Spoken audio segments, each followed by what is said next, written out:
This is The Drive with Dale Lolley and Matt Williamson on your 24/7 home of the black and gold. SNR, Steelers Nation Radio. Welcome to The Drive. I am Dale Lolley. He is the Matt Williamson, and it is a snowy Yeah, it Friday. is. I was a little shocked when I opened the window this morning. Whoa. Beginning to feel a lot like Christmas. Yeah, like Ravens week, like playoffs. Hey, there you go. And I honestly, I think it's kind of supposed to be like this in Baltimore on Saturday, a little wet field, that kind of stuff. And I think that played into the decision to sit George Pickens this week. Yeah. I understand the big picture thinking. I mean, he'll obviously be missed, and it's a tough one to overcome, but you got to think, what if he's going to tear it? Or, what if there's something bad's going to happen? Because you are in the playoffs. You slip and slide. And Yeah. Same thing, with Deshaun Elliott with the hamstring as well. No, so they're both hamstrings. That start and stop, with the hamstring stuff is, if you're sliding, all of a sudden the foot goes Questionable out footing. on you. And Yeah. You get that quick jerk on the hamstring. That's when bad things That's happen. when they tear and whatnot. Yeah. So, unfortunate, but I understand the logic behind it. I do expect him to play, though, against the Kansas City Chiefs. Okay. Even on a short Christmas Day. turnaround? Both of these guys or Pickens? I think both. Really? Yeah. Okay. So, That'd be good. working this game this weekend, Matt, Yeah. on Saturday is Bill Vinovich's crew. They call 12.69 penalties per game, which is just below league average. Okay. He's been around a long time, right? Yeah. Their most called penalty is a false start at 39. Which everyone in the world has to call. You don't. Well, there's different There degrees. are false starts that you Yeah. have to call, and then others that you don't. 39's a lot. Sounds like a ton. 30. You're talking just around More than like 2.5 a game? Yeah, 2.5 per game. So maybe they're looking for stuff. I don't know. Yeah. Like a I flinch. wonder or if they played if they happened to ref a couple games where the Chiefs played, or some of these guys that move early. I know can what tell I mean? you that. Yeah. Maybe it's yeah. who they went up against, or maybe they're keeping more of an eye on it. If they're a little quick to trigger the flag on those compared to other crews, I would think that favors the Steelers. Yeah. I mean, their guys' get off is the best in the league, especially on the edge, and you got to get moving early.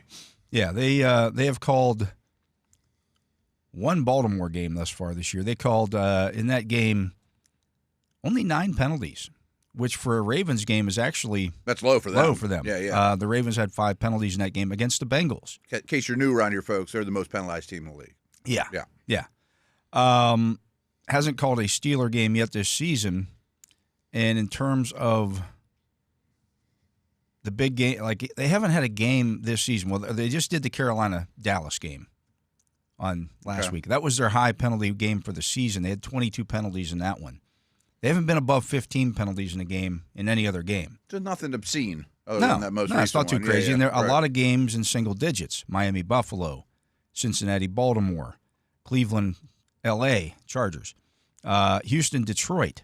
So it hasn't been a massive penalty. No. I will say this. So Baltimore and Detroit are tied for the most defensive backfield penalties in the league. Okay. They both have 21. You mentioned off the air that their second and third most called penalties Yeah.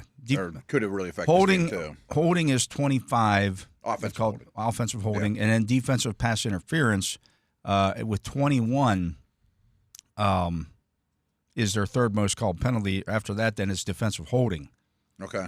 So So similar. They will watch the holding and that kind of stuff. So I know first thing I did when I tweeted that, I'm like, spare me the Joey Porter stuff because Baltimore's worse at it.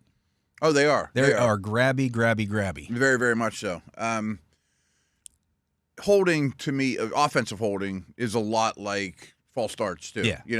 Sometimes you got to call it. Sometimes you got to call it, but also I think that favors Pittsburgh. I mean, Yeah. your defensive line versus their O-line is more of a mismatch than vice versa. TJ Watt you know? versus Roger Rosengarten Right. is going to be an issue. I was actually just chatting with Wolf in the lobby before, and he was shocked how much they left those two alone in the first matchup. They were helping Stanley here and there, and Highsmith has a really good track record against Stanley. We had a good conversation about it. I don't know if they'll do that again, but I would think holding favors Pittsburgh's D-line more than the Ravens. The Steelers' Especially if Oweh misses the time. Steelers' defensive line against their offensive line is a major advantage. Period. especially. And I don't think much of Daniel Falele. Right, but if he's out. But if he's out, now Voorhees probably moves in at left guard, and they kick Macari over to the right side, and Cam Hayward against Voorhees. Look out. Cam Hayward against Macari, look out. Yeah. You know, I mean, I like Macari. He'd be a valuable piece for every team as a six-man off the bench, NBA style, but he's not a high-end left guard. No. I mean, he's in there because... But at least he's played Cam a lot over the years. Yeah. Voorhees has never he's seen... the better player. Yeah. I mean, but he was not expected to be the starter on day one. That's shuffling. They wanted it to be Voorhees, and he was not ready. And so he gets thrown in there. We also had a great interview with Benton earlier this week. Him and Linderbaum have gone against each other way back when. Yeah, you know? five times already. For better or worse. I mean, Yeah. I don't know who that favors. They're both really good players. But Watt versus Rosengarten, I'm pretty sure who that favors. Yeah. And even Ogunjobi versus the right guard, whoever that is, I like the Steelers' chances on that too. Yeah. I would think very little blitz. The key here, I think, is maybe Benton on Linderbaum a little bit there because – I mean, none of these receivers are going to play. I mean, I think you're going to see a lot of base defense. A lot of base defense, a lot of heavy packages. So a lot of, Benton over top of Linderbaum. Maybe even Adams and Benton over the right guard too. Yeah. So if you can make them, if you make it so that Linderbaum can't help either of the guards. Yeah. Or get to the second level in the run game. Yeah. I mean, he's so his greatest strengths are mobility, quickness. I mean, he's an undersized center. But he's a former wrestler. As is Benton. Yeah, right. And really good leverage player. Quickness, gets his hands on you quick, passes you off the guard, gets to the Queens and Roberts of the world, too. Yeah. It might be hard to do against base 3-4, too. Yeah, and I think the wrestling background for both of those guys kind of cancels each other out. A lot of times when, those wrestlers, they just have they have the advantage over a guy who doesn't have that background because they know the leverage stuff. Well, you're Frazier in there too, of course. Right. You're not going to have a leverage advantage against another guy who is a high-end wrestler. Agreed. However, one of the knocks at Benton at this stage of his career is he can still get his pads a little high. I mean, I think that was the reason he was a second rounder, not a first, especially in the run game. But he's also a nose tackle, right? But he. In a situation like this against a smaller man, I'm sure he's going to be more and more aware of that because that's going to be – I mean, Linderbaum's looking at him like, okay, if I can get under his pads, that's my path to victory. And Benton knows that too. I mean, the familiarity part of it I think is important. And then back to what you're saying too about DPIs and holding, that greatly favors the Steelers. Yeah, maybe Porter gets one or two or three, whatever. I mean, but – well, it can't be three, but if he gets one, three's a problem, right? But because I think they're going to have two or three in their secondary. I would think so. They are very grabby, especially the second corner. Not Stevens. Yeah, I always forget his name for whatever reason. I would attack him. I would identify who he is on every play, and I would go after him. Maybe you know this, and I should at this point of the week and all that. When they're in their base, though, which of the three corners sits? Is it Wiggins or is it Humphrey? I think Humphrey stays Humphreys is on the field no matter what. He just goes to the slot. Yeah, because I don't think the Steelers are being three wide very often. So is it? I bet Wiggins sits. Yeah, because he's not. He's a rook. Yeah, he's not very stout. No. And Stevens is a safety. He's a bigger body. Yeah, he's a bigger body guy. So I want to go after him. Folks, I want to go after him every chance that I get. Yeah, no matter who your receivers are, I got no problem with that at all. I think he's a target. I think linebacker 2 is a target. Safety 2 is a target. Yeah. So but you got to be effective throwing the middle of the field. They got some, as Antonio Brown once told me when we were talking about they were getting ready to play the Eagles here, I believe. And I said, I was actually talking about Brandon Boykin, who later joined the Steelers. And I said, do you have something that you attack here? He goes, oh yeah, Boykin. He's just the candy bar. Or he's a sweet matchup. I'm like, is he a Snickers? Is he a Milky Way? Oh, he's a Snickers, That's great. That made it to the papers out in Philly. They weren't happy they about didn't love that. that. Boykin wasn't real happy about it either. But I think you're talking about Boykin, the wide receiver. You lost me there for a second. You're talking about the corner Boykin. Yeah. Okay. Yeah. Back in he was a rookie that year. He was Philadelphia's slot. And AB didn't exactly hide it. No. And it probably didn't matter. And that was before AB was like AB. Okay, like he wasn't like one of the best receivers in the league yet. He was having a good year, and that was the year they paid him, I think. He had 1,000 receiving Him yards. and Wallace were both I think it was his up, first and 1,000-yard receiving season. Okay, so he was coming on strong. Yeah. But, yeah, you identify those matchups, and then you Sure. attack it. It's like picking at a scab. Mm-hmm. Now, the Steelers' receiving weapons aren't in optimal condition at the moment. But they've done this before. Yeah, they have. They've played with these guys. The thing with Baltimore that hurts them, they haven't played without those guys. Right. I also don't think that there's any of their cover men you have to avoid at all costs either. No. I mean, like, Hamilton's a good player, but he's going to be well off the ball probably.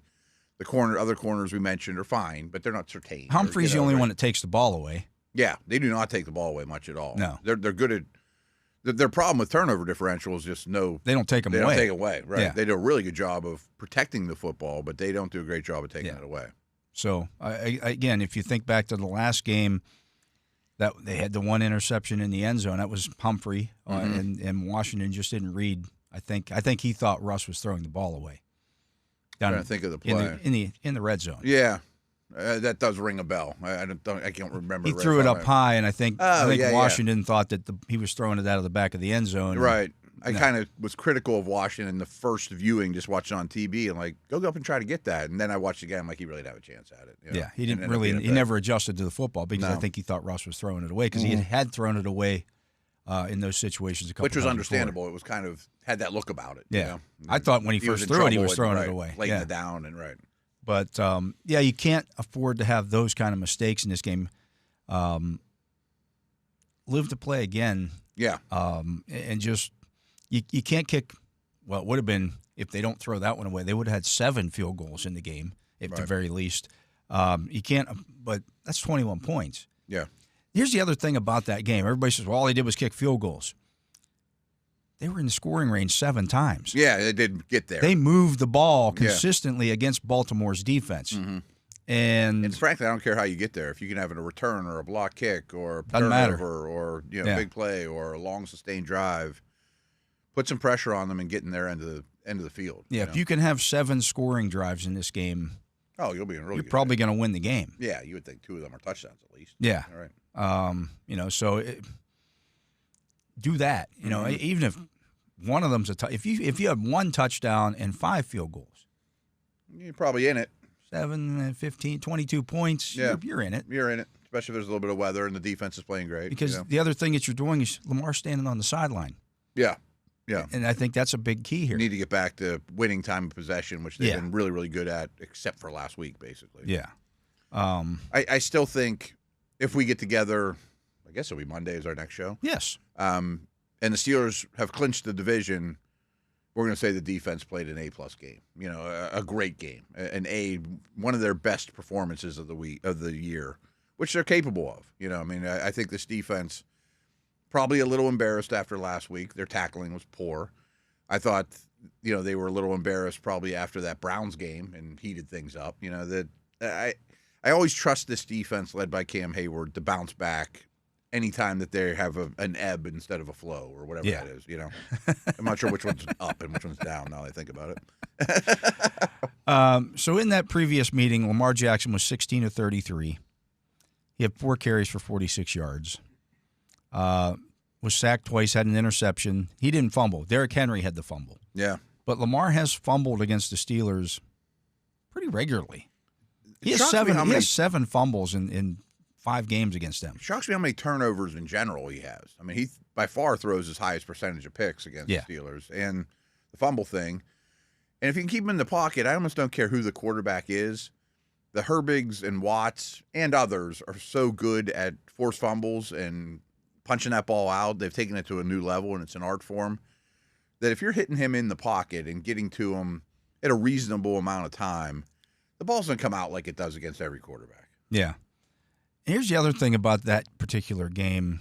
He will hang it out here, too, whenever especially when he stops to change direction. Mm-hmm. That ball gets out loose, and that's when the punch-out comes. If you're trailing from behind. He does that Top Gun flyby, or he hits the brakes and everybody goes flying by him, and he hangs it out there too, also for balance. Now, Pickens in that game had 12 targets, 8 for 89. So obviously you're not going to have that. Right. But the running backs had 8 catches. That's a key to me. For 57 yards in that game. Like, there's a fantasy league where I'm torn between I have to start Warren or Harris. I think I'm going to start Warren. I mean, just because of the receiving chops. Now, I'm sure they'll dump the ball to Harris more than they have the last couple of weeks, and he's a good receiver, but I kind of think that both those guys are going to see a lot of action, even if it's running a cloud of dust and a punt. You know, we know how these games go. But I like Warren on their linebackers, just running sharp routes, get it out quick. He's really good at that. They also they had 27 carries for 104 yards in that game. So they had some success running the football in that game. It wasn't, and there was some late in the game stuff where you're trying to grind the clock out. So Harris finished with 18 carries for 63 yards, but he was having success running the ball. He had a 13-yard run in there. Warren had 9 for 41. He had a 9-yard run. So they were churning out yards against the Baltimore defense. And I'm not going to imply that the Ravens defense is overrated or anything like that. I think they've figured a lot of things out, especially in the passing game lately. But as number one run defenses go, it's not like the Steelers They're were not with it's not Casey like you Hampton can't run against or them. Saragusa and Lewis and those guys. I mean, some of the run defenses we've seen in this battle are like the best ones I've seen in 30 years on any team. That's not who these guys are. Yeah. It's the best in the league. It's a good run defense. defense. Good run defense, but it's not special like that. Yeah, it's not necessarily, that much better than the Steelers run defense. No. You can run the ball against these guys if you are adamant about it. Mm-hmm. And they don't have a special defensive lineman. They have a good group. Matabuke is more of a pass rusher. I mean, I'm not ignoring his contributions, but he's not Saragusa and Adams protecting, Ray Lewis. So the first game, they did target Brandon Stevens the most. Okay. 9 targets on Brandon Stevens, 7 completions for 86 yards. Then it was Roquan Smith. They had 4 for 5. 4 out of 5. I probably don't even care which 22 yards receiver it is. Yeah. Nate Wiggins had 3 targets. Trenton Simpson, who's not even playing anymore, they were 2 of 3 for 52 yards against Trent Simpson. Yeah. He's really volatile. Yeah, that's why they benched him. Yeah, not ready yet. So again, continue to target that. I don't care who he's on, Brandon Stevens. You just keep going at him. Yeah, that might be the key here is not who you throw to, it's who you throw at. Yeah, maybe at all levels. That's the thing, and I think I don't care which of the Steelers receivers it is because I think they're all trustable, but I think I might play Mike Williams more in this game than they've been playing him. And I'd love to see it. Yeah. I mean, this is why we got you. It's time to feature you. Who's as fast as Austin is, he's not usually the go ball down the sideline guy. Right. He's more over the middle. Yeah. Deep posts, go routes from the slot, that type of thing too. So Williams to me is the closest thing to the Pickens moonball, go ball stuff, and go do it, Here's the other thing about that particular game. So they had in the second half, the Steelers, 1, 2, 3, they had 5 possessions in the second half. They went 31 yards for a field goal, 61 yards for a field goal, 63 yards to the interception, 32 yards for a field goal, and then they kneeled out the game. Which implies, and I think the eyeball test from what I remember of the game, okay, you mentioned the rushing numbers, and this is probably a whole segment conversation. I have a problem with how often the Steelers snap the ball on third downs, and they run the ball a lot on early downs. And on paper, that's an easy thing to criticize, especially second and long runs where basically your goal is to get the third down, which is a losing proposition. However, tackling Najee on 2nd and 8 for a 4-yard Jaylen Warren, of course, a 4-yard gain. People look at him like he's a small back. No, he's 220 pounds. He hates getting tackled, right? And he's 5'9". Think about that. He's 5'9" and 220 pounds. He is like he gets underneath you. Oh yeah, and drives and delivers the blow. I mean, I don't know if Najee will be back or not next year, but I think Warren can be a feature back in terms of the workload and the pounding and the physicality. But my point was, if it's first drive of the second quarter and it's a close game, and it's 2nd and 8, and Najee gets 5 hard-earned fight you yards. Everybody on the defense touches him, but everybody on the defense has touched him and Yes, he feels it. Like, okay, that's not great that you're in 3rd and 3 now, and you may end up punting. But when you sustain those drives in the second half, you landed some body blows in the second round. Yeah. You know what I mean? Like Yeah. It's a big picture fight, you know? Yeah. You maybe didn't win the round in the second round, but you land a lot of body blows. And that's, I mean, if you look at the Steeler games over the course of the season, That's definitely there's a lot of trend. that. There's a lot of that. And that was one of the Eagle problems. They never had the ball. They never could do that. They Right, moved right, the right. ball in the second half. Right. But they couldn't be the hammer. Yeah. They were more the nail, you know? Yeah. Right. So Russell Wilson as well, I touched on this in my 5 for Friday. This season, his passer rating in the first quarter is 77, which is not great. Yeah, I say. That's below average, That's how actually. the whole offense has been all year, and then it gets better and better and better. Yeah. After that, though, he just gets better and better and better to the point where his passer rating in the second half of games is 124. Really? Doesn't surprise me. Again, it's kind of like I was just saying, the first down, second down, run I thought too I touched much. that in my 5. Maybe I didn't put it in my 5 for Friday this week. Maybe you should. I probably Good little should have. nugget there. Yeah. Put it in your 10 thoughts after it gets There even you go. better than this game. There you go. But again, I keep when I cite things like that, people are like, "Well, why don't the Steelers prepare better?" You know, I'm like, "Well, it's kind of a glass half empty, half full thing." You know, like you can either commend them for adjusting throughout the course of the game, particularly halftime adjustments, or you can be the negative side of it and be like, "Well, you didn't prepare well enough during the week." You never know how a But team's you don't going know to how attack it's going you. to team. Yeah, I would rather be the team that adjusts well. Right. Because I know what they're doing. I'm seeing that this guy can block this guy, or man, his ankle's worse than I thought, or you mean, you don't know what happened during their week at prep. The last Ravens game is a perfect example of that. You didn't know they were going to take Kyle Hamilton and put him 20 yards deep. Right. In, most of They the don't let game. you come to practice. No. No, right. You just didn't know. Yeah, this is what we think they're going to do. We know them well, but this is they took a totally different approach. He's got a bad limb, and They they're benched, having a problem they with benched that. all the other safeties. Right. Now it's Ardarius Washington and Hamilton playing safety exclusively.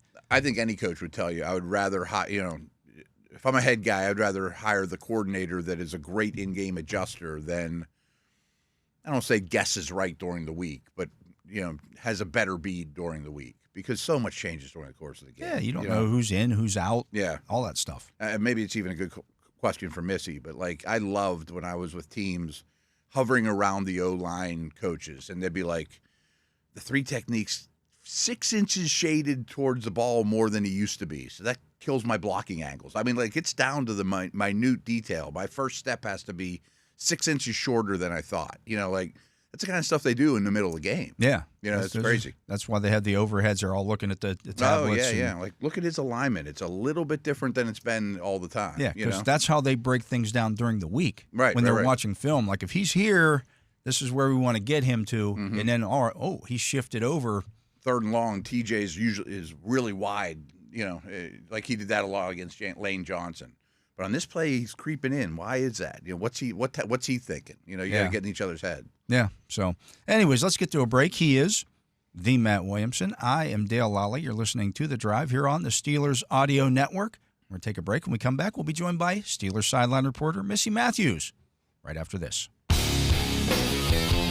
And we are back. I am Dale Lolley. He is Matt Williamson, and we're joined on the Justin Miller hotline, which is being manned today by C.J. Wolfley. Substitute teacher. We got the substitute teacher in, so we're just going to go crazy Oh, today. yeah. No one's going to be able to control throw stuff us, right? around the studio, all that good stuff. We're joined by Missy Matthews, Steelers sideline reporter, getting ready to head down to Baltimore for yet another Steelers-Ravens game. And, Missy, is it hard to believe that the Steelers have won 8 of the last 9 of these, or is it just, because when you think of this rivalry, it's always, it's back and forth, Really hasn't been much back and forth of late. No, it is very weird, 8 of the last 9, and I think especially the last 4 in Baltimore. And I know there's caveats, like last year Lamar didn't play. They didn't have to play. They knew, where they were situated in terms of playoff seeding. but it doesn't feel right when you talk about Steelers-Ravens. I do think the fact that, it's usually no one scoring 20 points or more. It's always close. It's always fluky, like 6 field goals to win it. Just Steelers-Ravens never makes sense. But it does feel like at some point the dam has to break. I hope it's not this weekend for sure, because I just think for the Steelers to win it, to clinch the North, to be done with that and not worrying about what other people are doing or what they have to do the rest of the way, to get healthy for the postseason would just be huge. Missy, this sounds disrespectful to Coach Harbaugh, who I think is a easy Hall of Famer and one of the best in the business. But do you kind of get the impression that Tomlin might have a better bead on him than the other way around? For sure. Yeah. I mean, I feel like Coach Tomlin has a pretty good, feel on a lot of people, like whether not even just, coaches, players. Mm-hmm. That's one of his unique qualities that is not just exclusive, to football or to sports, just as a human being. That's something you can't really teach people, how to be able to read people like that. But for sure. And I do think, you can go back to the last game of, Derrick Henry fumbled the ball, but then it just felt like you weren't seeing the Derrick Henry that we saw the first 10 weeks of the season heading into week 11. So was it a mind game type thing? I don't know. I mean, the whole Deontay Johnson experiment clearly didn't work out for John Harbaugh and his team. I don't know. It's definitely interesting, but I hope that streak, what is it, 21-15 now, Coach T versus John Harbaugh, I hope that continues. Yeah, and you just look at that, and it really is kind of a divisional thing. One of the things that the Steelers have done, I think they have the second best record within the division since 2020, and it's them and the Chiefs. Probably the best over the last year and plus now, 23-24. Yeah, I would think so. Yeah. That shows that you have a pretty good bead on the opponents that you are the most familiar with, and maybe they don't have. Matt and I were talking about this yesterday. I think if you asked national analysts, people outside of Pittsburgh, whatever, whoever they are, who has more talent, the Steelers or the Ravens? I think the winner would be the Ravens. Mm-hmm. And yet the Steelers have won 8 of the last 9 of these things, and especially over the entire Lamar era. Yeah, that speaks to the coaching aspect of it. Yeah, I mean, just the Steelers were underdogs at home against the Ravens, right. Week 11. But I like that. I feel like the Steelers play with a chip on their shoulder when they're the underdogs. I don't like when everything's happy and pretty and rainbows and, we could say snowfall today since it's like a winter wonderland here in Pittsburgh. I kind of like it when, people are doubting them and, saying that this is going to be the time Lamar's going to finally, figure you guys out. So I get a kick out of, I don't travel with the team like all you guys do, but I sit there in my lazy boy on away games and watch.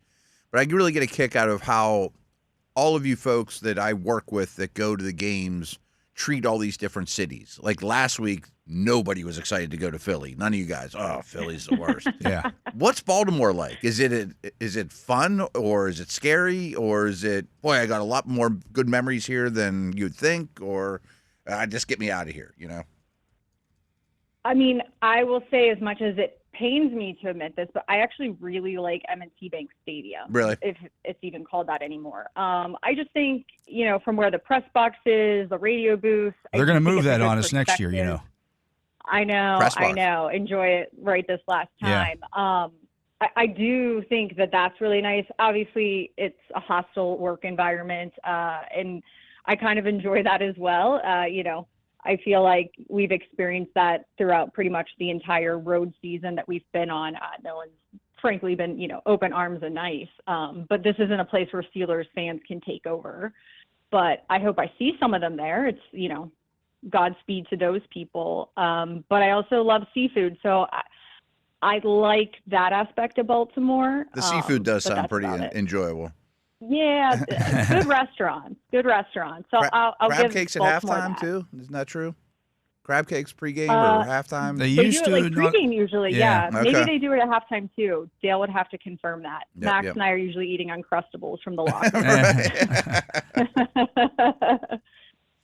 In terms of, I saw some fans tweeting about can't believe there weren't more Steeler fans in Philadelphia last week. I didn't expect there to be. I expect there to be almost none for this game in Baltimore. And this when Mike Tomlin talks about hostile environments, this is the most hostile of environments in terms of the crowd understanding the game, the loud, just how loud they are. They're a smart group. Yeah. Yeah. And, the crowds in Cleveland are hostile. The crowds in Cincinnati are hostile. But this one, to me, is the one that I circle every year like, okay, that's going to be maybe their toughest game unless they're going to Kansas City or Buffalo or somewhere like that. Road game in terms of that. And I'll be interested to see how the line reacts. The Steelers' offensive line plays in that kind of setting. They've had kind of the build up to this. They didn't play super well last week in Philadelphia. So, but I look at that one, Missy, as like a kind of a warm up for what they're going to face here, and then into the playoffs. Yeah, it's not going to get any easier in road playoff games, right?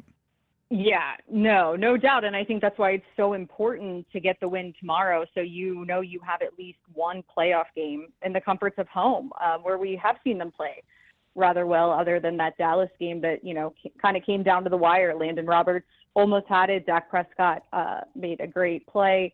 But, and it goes back to your point of, on paper, people would say, well, the Ravens have a better team. It's like, well, the Steelers already clinched a playoff spot. And I understand they didn't win to get it last week, but they still did enough leading up to that point where they were able to clinch. The Ravens are still looking to do so. So it does feel lopsided in a way, but I do think that, Ravens fans hate the Steelers. And to know that they could possibly get hats and T-shirts on your field where you're probably not clinching a playoff game unless two other teams lose, that's probably not going to, make them the best hosts. So I'm anxious to see what this crowd is like. Do Raven fans hate the Steelers more than Steelers fans hate the Ravens, or is it 50-50? It sure seems. I would probably say it's 50-50, right? They probably hate us more now just because they haven't been able to win as of late. And we got a lot more trophies in them. A little more True. history. Yeah, right. Yeah, plus I think too, Lamar has not played the Steelers at home in front of a crowd because that 2020 season was bizarre. So I think it'll be interesting to see how that affects, them. Obviously having a home crowd is a huge advantage, especially when these two teams are playing. I have a quick Lamar question for you. I think everyone out there knows his record against the NFC is obscenely good. Like, rarely does he lose a game against the NFC. And Dale and I have talked about this for years. I think it's just because he's such a unique player. You can't simulate him. If you don't see him often as a defense, you're taken aback by him. So when you're on the field and you've seen him live, does his speed and explosion really stand out to you just being that close on the field?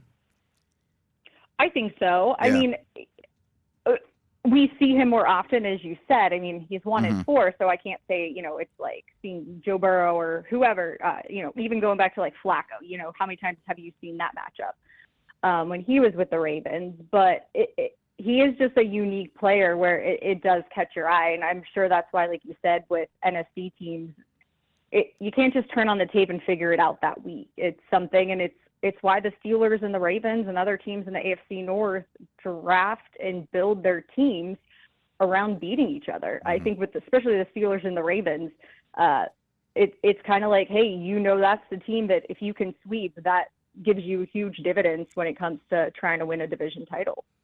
Yeah, for sure. Missy, how do you expect Mike Tomlin to approach this particular game in terms of, obviously there's a lot on the line here. We're going to see guys playing a little bit nicked up and that kind of stuff.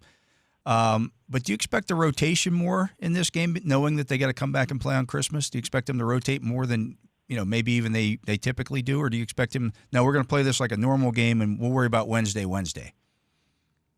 Yeah, I kind of feel like because knowing you can lock up the division tomorrow with a win, we're going to play it like it's normal. I feel like if, there's a guy who's possibly on the verge of re-injuring something, then maybe that's a special case scenario. But I just feel like if you lock up the division tomorrow, then that doesn't make you feel like you have to rush a George Pickens back or whoever on a short week against the Kansas City Chiefs. Of course, would you love to go 3-0 the rest of the way out? Of course. But I think just what's on the line tomorrow with the game and the division, I think he's going to play it, straightforward. And for the Mike Tomlin show that airs on KDK, when we were taping that with him this week, one of the things that stood out that he said was how controlling emotions, playing a clean game, to him, that is what is ultimately going to decide it. Both teams are probably thinking the same thing, but he said, especially for his team, in terms of no penalties, especially self-inflicted ones, you just can't have those. And then understanding the gravity of the game in the moment, but then also not letting that get to you. Yeah, my big thing is, like, okay, so if they play 60 defensive snaps, and normally Cam Hayward would play 50 of those. Mm-hmm. Does he still play 50 of the 60 snaps, or is it 45? Because he knows, they know that, hey, we got another game in 4 days, and Cam's 35. And they played a lot of snaps last week. Yeah, and they played, especially defensively, they played a ton of snaps last week. Oh, yeah. Yeah. Maybe the Lowrys of the world, or, get a little more involved. Right. And I think that's why you went and got Dean Lowry this offseason. I think, a lot of people say Deshaun Elliott's one of the most underrated signings, but like Dean Lowry has blocked kicks. He has been able to step in and add that depth. And I thought agree he played well last week. Mm-hmm. Yeah, I agree. I thought he was one of the guys that actually stood out in that game. Yeah, no doubt. And I think sometimes people forget about him. But I do think that, Alex Highsmith will be available this game. We saw what Nick Herbig was able to do. Even, Peyton Wilson, his first game against the Ravens. So I do think you almost want to put Cam in a bubble wrap a little bit, but at the same time you need him to contain Lamar and to shut him down. But then at the same time, you do have to think you want Cam to keep playing at this level. And as you said, he's 35. There's a game on Wednesday. And then, the postseason's coming. So he might be one of the guys that I would say they're not going to play straight up like they normally would. So, Missy, not to bring up bad memories during the jolly holiday season, but what was the second half like on the sidelines? What kind of attitude, what kind of vibes were you getting while the defense was just out there for the entire half, basically? Yeah, I think a lot of frustration, especially, from the offense. And then it was it wasn't really, really cold. It was actually warmer than I thought it was going to end up being in Philly. But I think it was, trying to keep your body ready to go out if somehow the defense got the ball, off of the Eagles for you. And that was something that, whether it was the quarterbacks throwing, receivers and running backs kind of doing high knees, sitting on the bench, going in front of the heater, getting your gloves off, but then putting your cape back on. It was just one of those things where you could tell they so badly wanted to be able to get out there and try to right the ship. But frustration, I think, would be the main theme of what we saw. So, Missy, if we're sitting here on Monday and the Steelers have won this game, or even after the game, and we're chatting, who's the reason why they win this game? Mr. Watt. I'm going to say... I'll go with a lot. Yeah, you can go with a lot. I think it's going to be an outside linebacker. Yeah. And I think TJ is an obvious one, but that can sometimes help an Alex or Nick Herbig. So I think it's going to be an outside linebacker. Okay. All right. Well, we will let you get back to getting ready to head out to the airport. I'll see you out there in a little bit. But our guest has been Missi Matthews, Steelers sideline reporter. We appreciate Missy dropping by. She does every Friday here on The Drive. He's Matt Williamson. I'm Dale Lolley. You're listening to The Drive. We'll be back with more right after this. And we are back. I'm Dale Lolley. He is the Matt Williamson. And, Matt, we had a game last night that affects the playoff seeding in the AFC. The Chargers. Quite a bit, really. Considering the outcome, right? The Chargers beat the Denver Broncos 34-27, and the Heat was starting to get under the Chargers there for a while. I mean, that's a big win for them. They needed that bad. They got the sweep over the Broncos. Mm-hmm. They're both now 9-6. So they're both 3 games ahead of the Colts, the Dolphins, and the Bengals. Everybody else in the AFC has been eliminated. That might do it. It could do it. Yeah. Here's the thing. So the Broncos now. They're a little concerned. Yeah. Yeah. They have 2 games left. They play Cincinnati at home next week. And presumably Cincy's still going to be alive for Cincy that. would still be alive if they beat They beat the Browns this week. Right, yeah. And then they play the Chiefs in the last game of the season. They're at Cincinnati. And then there you have the Chiefs at home in the final week of the season. Who knows what the Chiefs Right. have or have not to play for. Right. They need to win one of those games, or they need the Colts, Losses, huh? the Colts, Dolphins, or Bengals to lose a game or tie. Okay. So their fear is all 3 of those teams win out, Right. which I guess only one of them have to. Right. Yeah. I think they would lose the tiebreaker. Well, no, they beat the Colts head-to-head. Okay. So they have the tiebreaker over the Colts, so the Colts can't catch them.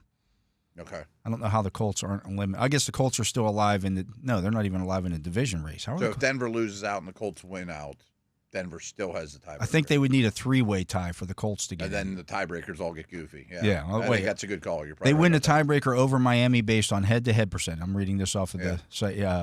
So the Colts win. They have the tiebreaker right now over Miami because they're all 6-8. They win the tiebreaker over Cincinnati based on best win percentage in conference games. So what they would need to do then was they would need a 3-way tie. Their win over Denver right now would eliminate the Broncos, or their somehow. Yeah. Yeah. They need a lot of stuff to happen. They need some stuff to happen. The Dolphins win the tiebreaker over Cincinnati based on best win percentage in conference games, and the Bengals right now are 10, but they might have the best path to get there. Just in terms of who they play and they have Joe Burrow. Yeah. They still have a bad deal.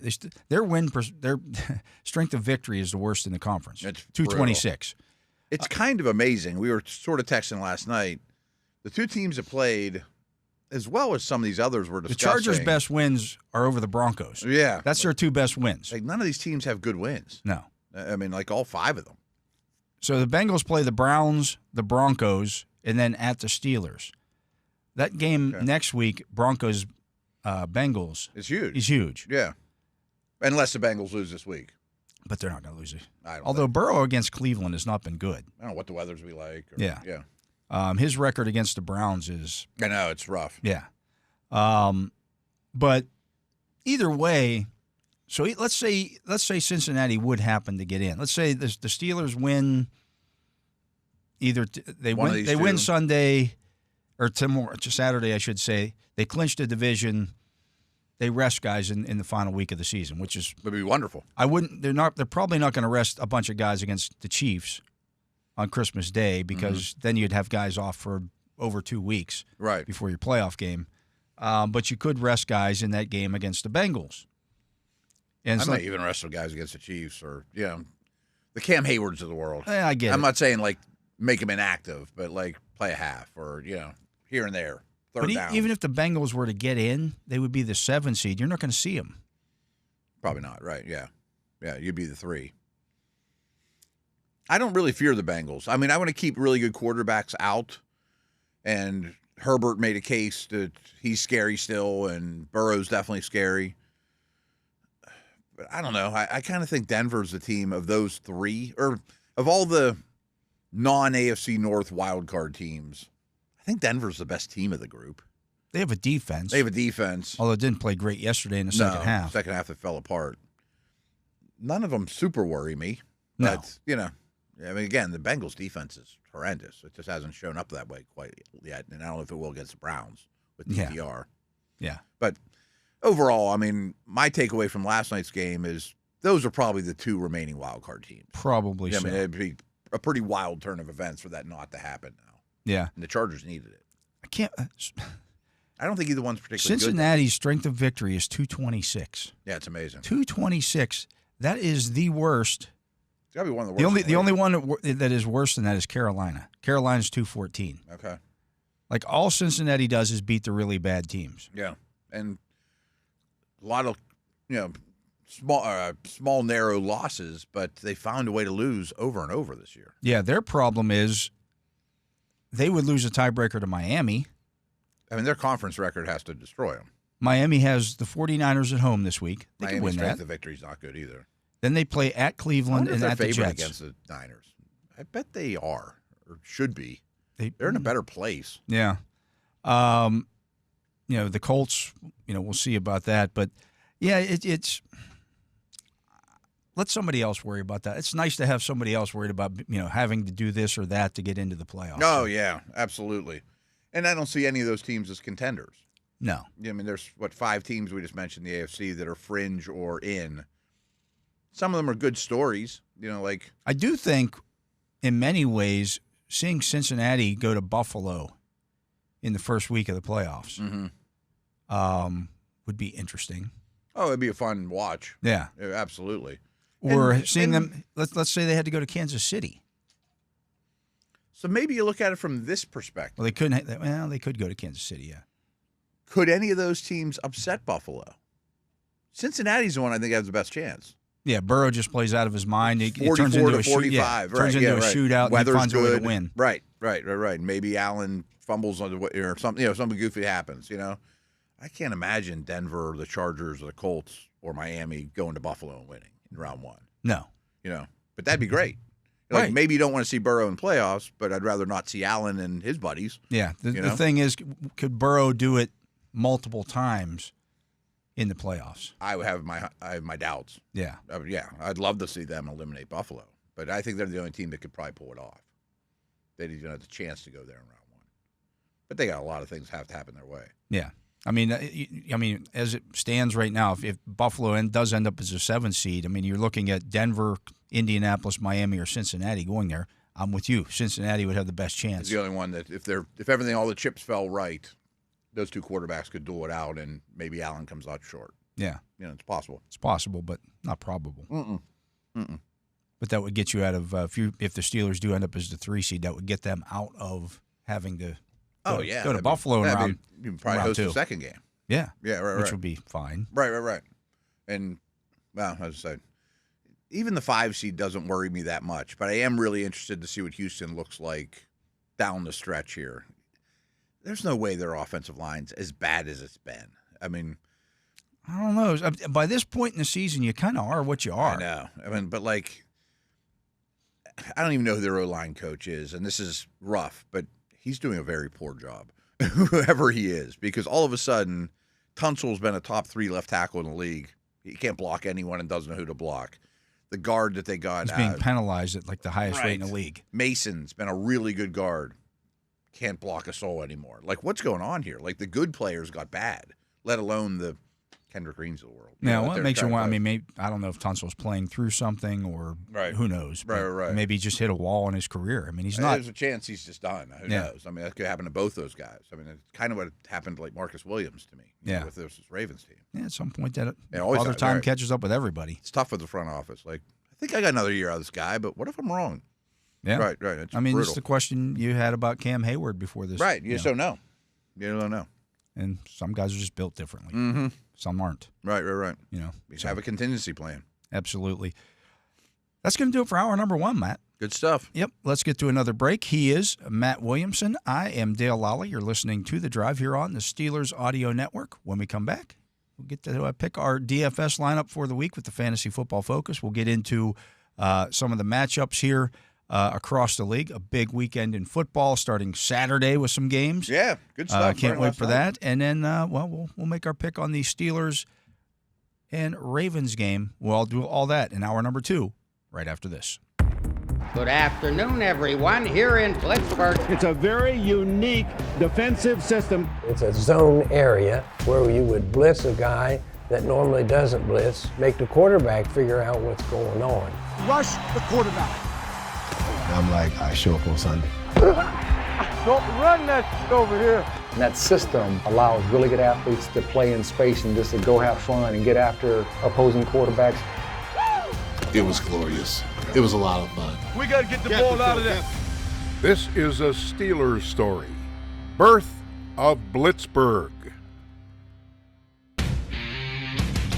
And we are back. I am Dale Lolley. He is the Matt Williamson. And it is time now for the Fantasy Football Focus, where we will put together our DFS lineup here on DraftKings. And we've been on a little bit of a roll here with this. Yeah, we're back. We're back. We're back, baby. We're back. This is just Saturday, Sunday, right? This will be Saturday, Sunday. You couldn't do Saturday through Monday, so we're going to do the game or the days that you can also involve Steelers in this, so we'll see where we get to here. And let's look at the defenses. Atlanta's defense, the most expensive one on the slate. Is it really? $3,700. Wow. Giants are really that bad. Yeah. They really are. Then you have the Bills against New England at $3,600. Vikings against Seattle at $3,500. We can't use Green Bay. Green Bay against New Orleans is the Monday night game. Yeah. That would have been, I don't even know. I'll bet you they're over $4,000. I would think they're near the top, yeah. Yeah. Lions against Chicago is $3,400. Buccaneers against Dallas, $3,400. Ravens against the Steelers, $3,300. Bengals against Cleveland, $3,300. Wow. Do you use the Bengals defense? That seems expensive for a really terrible defense. DTR. I understand the opponent, but wow. Cardinals against Carolina, $3,200. Eagles against Washington, $3,100. The Rams against the Jets, $3,000. The Colts against the Titans, $3,000. It's not bad. Dolphins against San Francisco, $2,900. Jaguars against Vegas, $2,900. We talked about that game. It's going to be something ugly is going to happen that's probably going to favor one of those defenses. Yeah, I feel better about it for on the Vegas side with O'Connell starting. If it was Ritter, that would be fire the Jaguars defense up. 100% agree. San Francisco against Miami is $2,800. The Seahawks against the Vikings, $2,800. Raiders on the other side of that Jacksonville game is $2,700. No Max Crosby, though. No, they don't make playmakers. Washington against the Commander, or Washington against Philly is $2,700. I kind of like the Eagles so far. The Titans against the Colts is $2,600. Not bad. Carolina against Arizona, $2,600. Dallas against Tampa Bay, $2,600. The Jets against the Rams is $2,500. The Steelers against the Ravens is $2,500. Pretty low. For a team that has had success against Lamar, that doesn't make much sense. Giants against, I'm not going to go any farther down than that. So the Steelers are like the fifth lowest on this thing. What Cowboys against Tampa Bay is interesting at $2,600. Ooh. Bear me out on this. All right, please state your case. Micah Parsons. And that's the obvious one. And Baker does turn the ball over. T-Bay's O-line is really good, though. That doesn't is mean Wirfs Parsons playing this week? I think so. I think he was back last week. I'd have to double check that. I think so. But they'll still rush Parsons from all over the place. And I like the two PA teams. I don't hate that either. I mean, I really do think the Eagles are the best defense in the league right now. And I don't think Washington's O-line can handle that. And McLaurin's really their only weapon at the moment. Daniels is scary, but he's come back to earth a little bit. He's not a superstar in terms of, got to avoid him at all costs. But they were a little pricey, too. They're $3,100. It's not super pricey. I mean, it's honestly, I'd rather do, well. You want to put them in, and if we need money, come back to the Steelers? Yeah, we can do that. Or we could, pivot to Jaguars or something like that. Or even the Titans against the Colts. Yeah, that was one that stood out, too. Or Colts against the Titans. Yeah, either one of those is fine. Quarterback. You want to do quarterback first or tight end? Okay. Let's go tight end. Brock Bowers, $6,500. Trey McBride, $6,200. He's going to score this week. He's going to score this week. They are 31st against opposing tight ends. Yeah. And he gets a million targets. Kyler Murray's actually tweeted out he's going to score. He's going to score this week. Okay. George Kittle, $6,000. I just don't know. I want to spend $6,200. I know it's just a lot for a tight end, right? Jonnu Smith, $5,500. Njoku is $5,200. He is questionable. Hawkinson is $4,800. Where is that game, by the way? Vikings. Yeah. In Seattle. Okay. Laporta is $4,700. Dalton Kincaid, $4,600. Cade Otton, $4,400. Mark Andrews, $4,300. Hunter Henry, $4,100. Kyle Pitts, $4,000. Pat Freiermuth, $3,900. That might be worth. Mm-hmm. They're 22nd against opposing tight ends. And I imagine when this came out, they thought Pickens was playing. He scored in 3 straight games.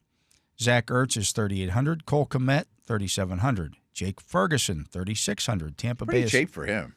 Tampa Bay's 27th against opposing tight ends. Noah Fant, $3,600. Brenton Strange, $3,500. They are 29th against opposing tight ends. While it's on the top of my head, I like Strange, I like Freiermuth, I like McBride, and Ferguson. I'm just looking to see if there's any cheap ones here. Strange got a ton of targets. That could be just totally chasing points. But they don't have a lot of other weapons. They don't have a lot of other weapons, and again, Raiders are terrible. The Raiders, and I think O'Connell being back helps that because the Raiders are going to score a little bit now. Other people throw, yeah. So they're going to have to. I mean, Strange was a second-round pick. I mean, he's not a out of nowhere guy. Yeah, I just want to see they remain limited on Thursday. Well, if he's limited, he's probably going to play. Strange, yeah. I didn't know there was anything wrong. He's got a shoulder issue, but been limited both days. He's going to play. Yeah. Let's plug it. He's $3,500. If he gets 8 targets, he gets half. He gets 7 or 8 targets. He had 13 last week. Yeah. He's still worth it. Oh, side note, how did we do last night? We did not finish in the money last night. No, we had a good point total. Mm-hmm. It was just a matter of figuring out who should be where. Weird game. I mean, there wasn't many to pick. We didn't have any of the running backs. That's what hurt us. Mm-hmm.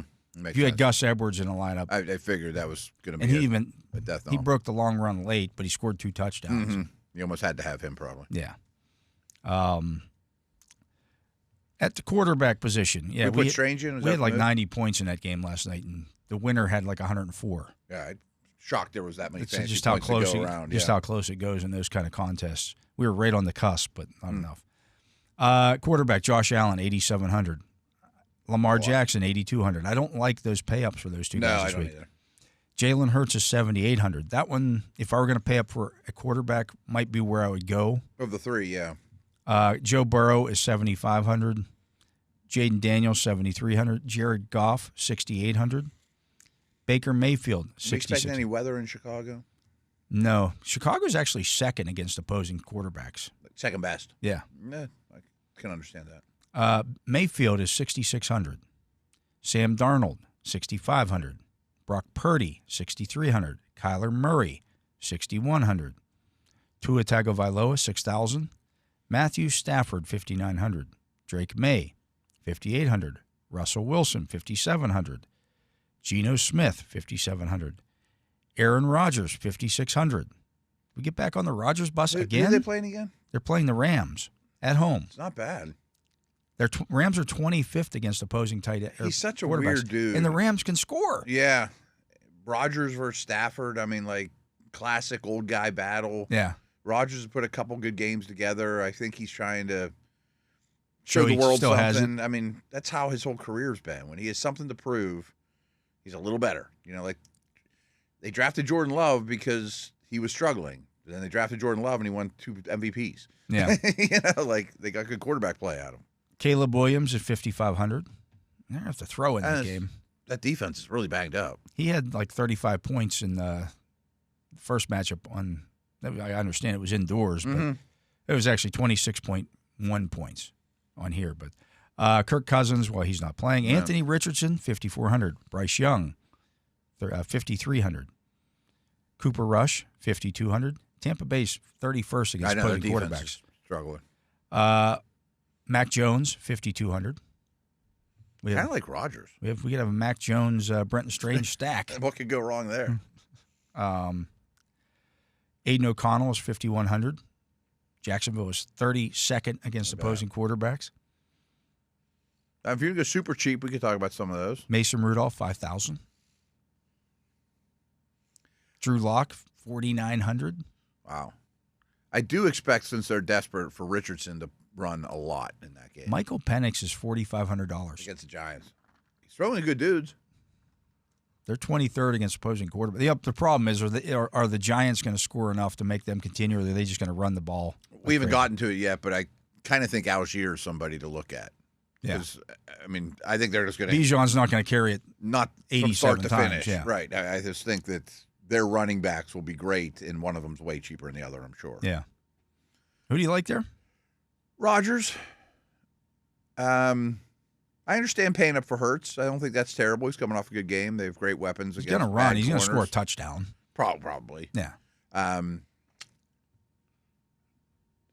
Penix a little bit, but that's dirt cheap. I mean, we don't have to. I don't think we have to go that cheap. Yeah. I mean, we could go DTR for that. DTR is $4,800. And he's going to run, too. He's going to run. And they're 30th against opposing quarterbacks. I would say defense is terrible, but yeah. Going to do Rodgers?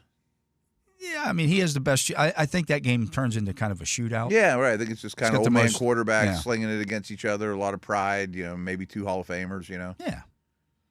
All right. There's receivers in that game. Yeah, they're both going to have to score to keep up. At running back, Saquon is 8,300. I think he blows up this week. I do too. Bijan is 8,100. I think he blows up this week for about 3 quarters. But yeah. Derrick Henry is 8,000. Chase Brown 7,700. Jahmyr Gibbs 7,500. I think he blows up this week. A good one too. Devin Achane 7,400. Kyron Williams 7,200. James Conner 7,100 against that Carolina defense. He's been really good. They're 32nd against. Are they 32? Yeah. James Cook 7,000. They're 25th against opposing running backs. They just put Barmore on IR. Oh, did they? Yeah. Jonathan Taylor is 6,900. Chuba Hubbard is 6,800. Arizona is 26th against opposing running backs. Garendo's not going to play. Tony Pollard probably not going to play. Bucky Irving is questionable. He's 6,400. Aaron Jones is 6,400. Kenneth Walker has no injury designation, 6,300. Kind of cheap for Aaron Jones. We've gone down that road before, and he's burned us. I can't go back to Aaron Jones. I've been happy with him as an all-year guy. Rico Dowdell, 6,300. Brian Robinson is 62. What's the Bucs against? They're 13th. I know they're worse against the pass. Brian Robinson is 6,200. Breece Hall, 6,100. It seems like he's playing about 50% of the snaps. But if we think there's a lot of points. Yeah. Zach Charbonnet, 6,000. Like, he should not be down in the same area as Brian Robinson. Yeah, Zach I don't know Charbonnet. what the deal is with Hall. White is 2,200. Ramondre Stevenson is 5,900. He gets a lot of attention. There's a lot of action. The Bills are 31st against opposing running backs. Really? Travis Etienne is 5,800. Najee Harris, 5,700. DeAndre Swift, 5,600. Jerome Ford, 5,600. Tyrone Tracy, 5,500. Tyler Algier is 5,500. You don't get much of a bargain there. No. But that neighborhood has some dudes that should be getting the ball a lot. Tank Bigsby is 5,300. Aaron Gibson, not Aaron Gibson. Antonio Gibson is 5,300. Jaylen Warren, 5,200. It's not bad.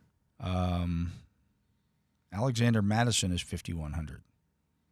See if there's anybody. Tyjae Spears at 4,900. I think Pollard is not going to play against the Colts. Kind of like it. The Colts are 27th against opposing running backs. I think you plug that one in now. Yeah. Yeah, I think that's a good one. And then that allows you maybe to go for one of those studs. I'd say let's go big on one of these top guys. You go like Saquon or Gibbs? I like Saquon. I like Gibbs. I like Bijan.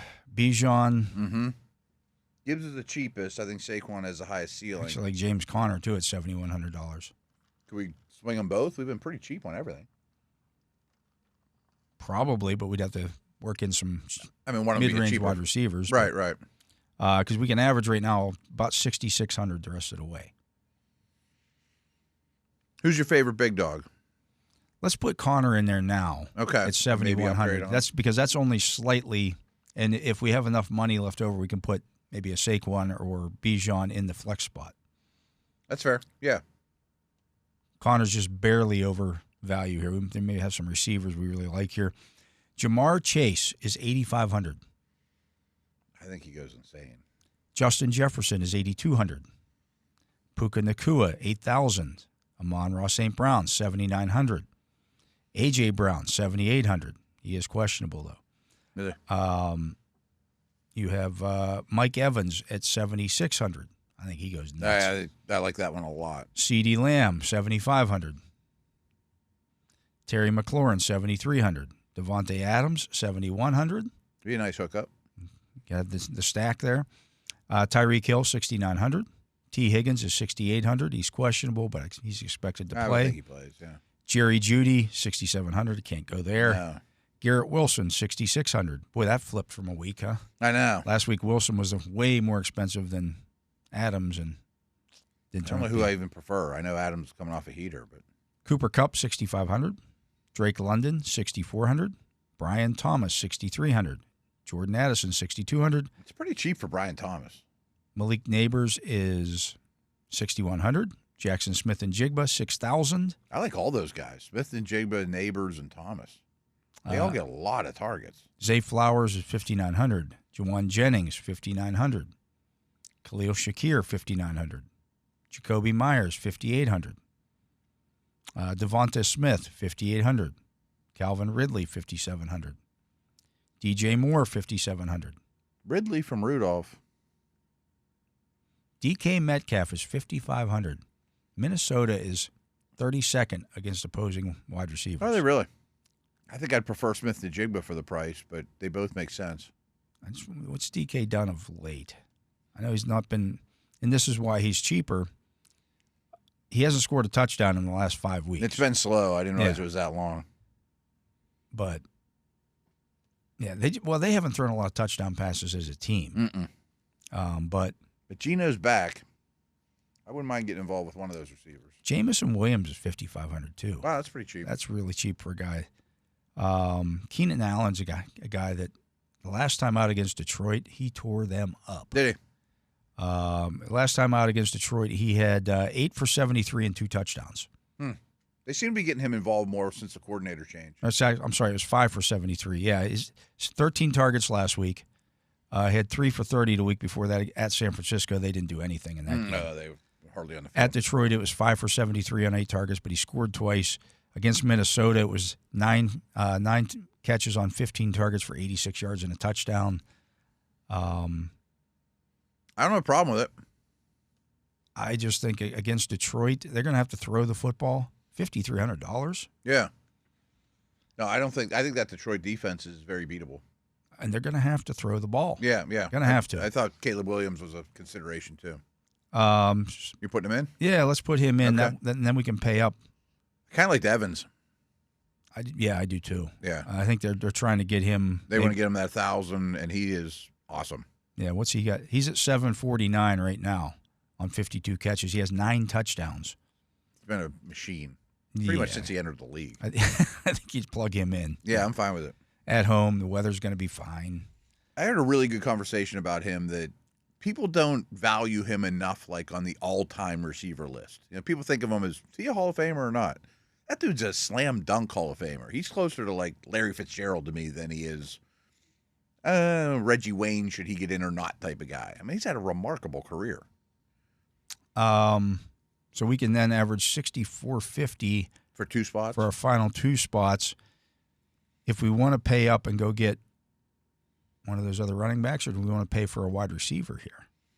There were some receiver values, Smith and Jigba, Metcalf, in that neighborhood that I liked. Was any of those that stood out to you? Or if you want to go if we threw Gibbs in, like somebody expensive. Let's see what the flex options are in that. So Gibbs is 7,500.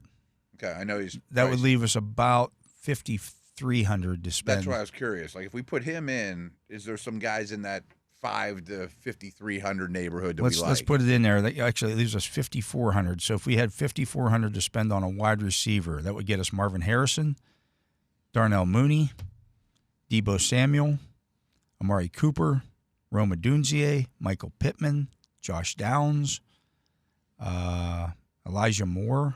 None of those are terrible. Where were Brandon Cooks? Tim Patrick.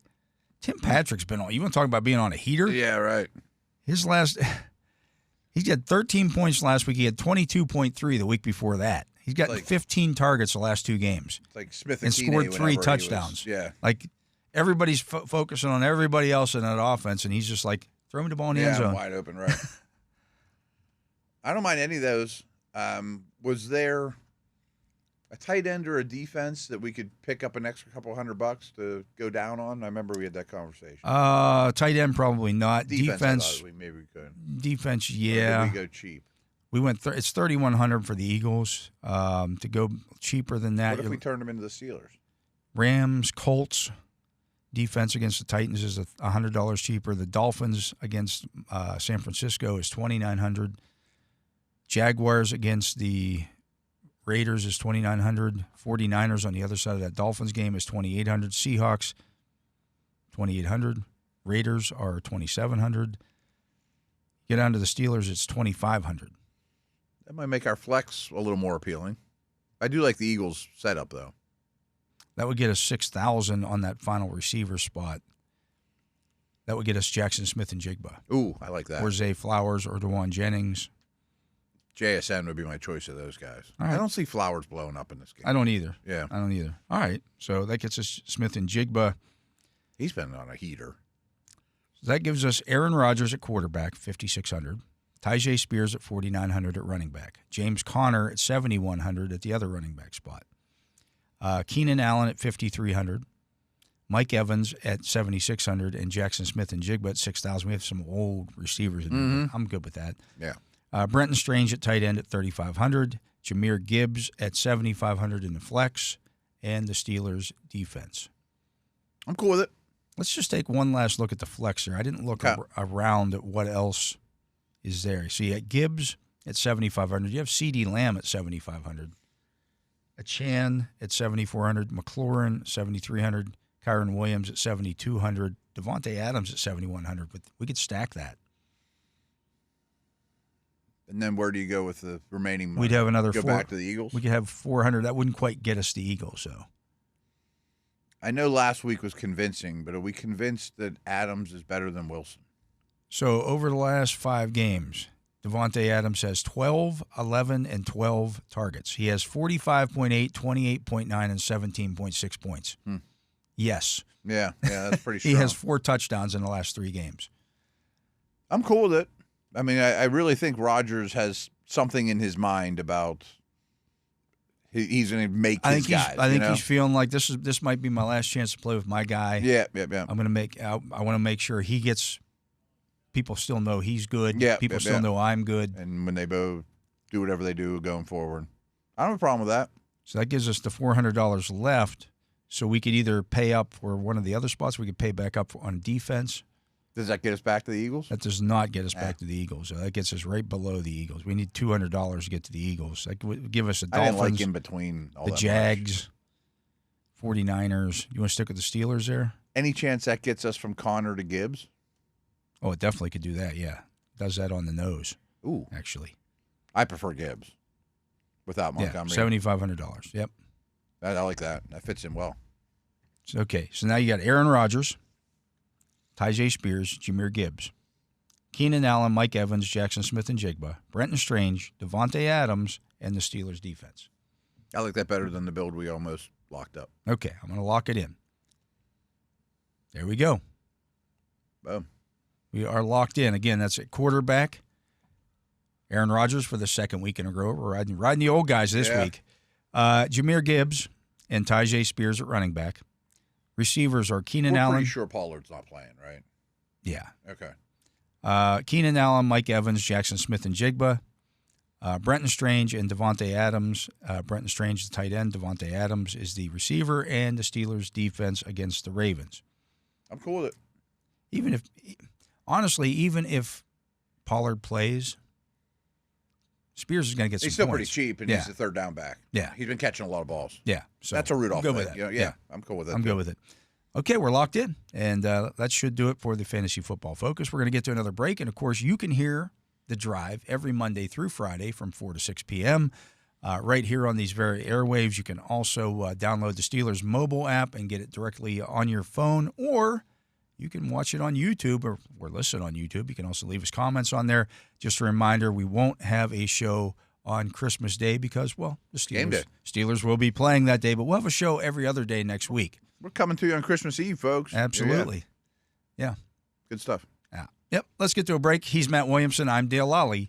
This is The Drive on the Steelers Audio Network. And welcome back. I am Dale Lolley. He is the Matt Williamson, and this is The Drive on the Steelers Audio Network. And, Matt, it is time to take a look at this week's game schedule. And, of course, everything will kick off at 1 o'clock Saturday.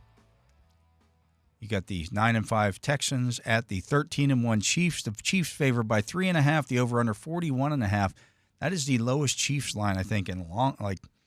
outside of the Buffalo game. Yeah. I think the Texans win. I mean, it sounds like Mahomes is going to play at this point, but I still think their protection is going to be a major problem. I also don't trust the Texans' O-line against Chris Jones and company on a national stage. If the Chiefs win, do you think they start resting people? I think on anybody. Christmas? We talked about it when the schedule came out. Right. Yes. Yeah, I think anybody so who's I don't think if the Chiefs win this game, yeah, I don't think Mahomes plays on Christmas Day. My point is, do you think the Chiefs are pushing all their chips in to win this one? Kinda. To a degree. Well, I say they. I mean, of course they want to win. I mean, everybody wants to win. They'd still only be 2 games ahead of Buffalo. And Buffalo's probably not going to trip up this week. Yeah. You know. But anyway. So maybe they do play them. Yeah. But I went Houston in the points in this one. I think the pass rush is enough. I still have faith in their offense to be not terrible.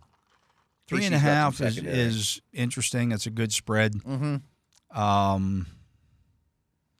I think I like the Chiefs to win this at home. If this were in Kansas City, or if this were in Houston, I would take the road team or the home team in this one. That's a tough place to play. Oh, no doubt. It's a young quarterback.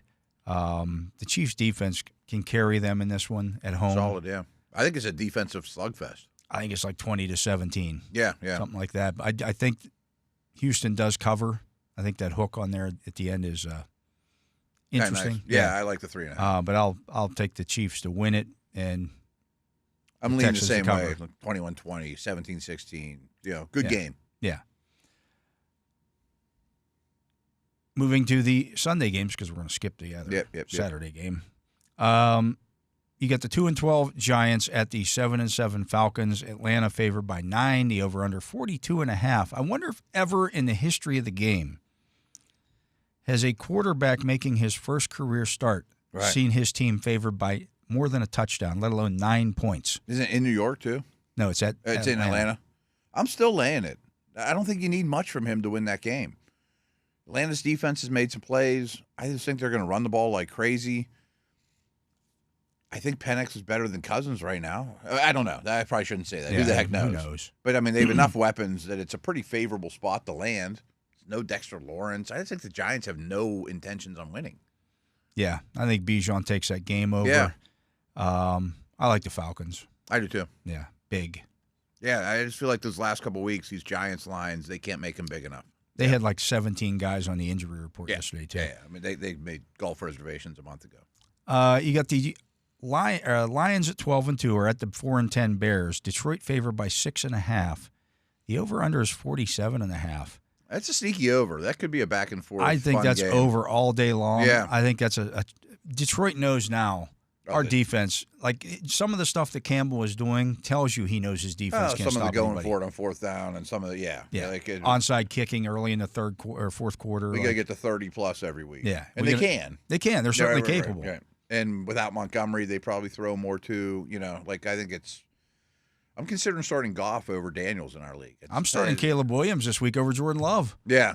Like I think that's a track meet. What's the number again? It's under 7. 47.5, and the number is 6.5. That's enough for me to go with the Lions.